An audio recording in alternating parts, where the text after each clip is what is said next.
শাশুড়ি মা, আপনাকে শুধু শাশুড়ি বললে কম বলা হয়। আপনি তো ধীরে ধীরে আমার মায়ের আরেকটা রূপ হয়ে উঠছেন।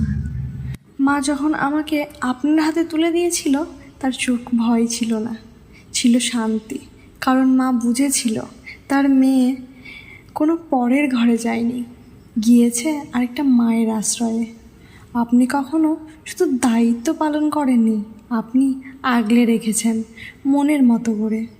আমার ছোট ছোট অভিমান, না বলা কষ্ট, চুপ করে থাকা মন খারাপ, সব কিছু আপনি মায়ের মতো বুঝে নিয়েছেন। অনেকেই বলে মেয়েরা বিয়ের পর সব হারিয়ে ফেলে, কিন্তু আমি পেয়েছি আরও একটা পরিবার, আর পেয়েছি এমন একজন মানুষ যাকে সম্মান করলেও মা শব্দটাই আগে চলে আসে।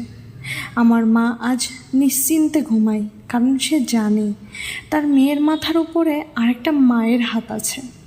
আপনার ভালোবাসায় আমি শুধু বউ হয়ে থাকিনি, আমি এই বাড়ির একজন মানুষ হয়ে উঠেছি। শাশুড়ি মা, আপনার প্রশংসা শব্দে লিখে শেষ করা যাবে না।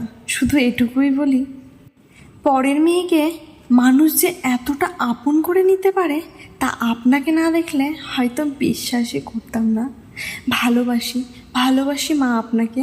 আমি আপনাকে শাশুড়ি মা নয়, নিজের মায়ের আসনে বসিয়েছি। ভালোবাসি মা আপনাকে।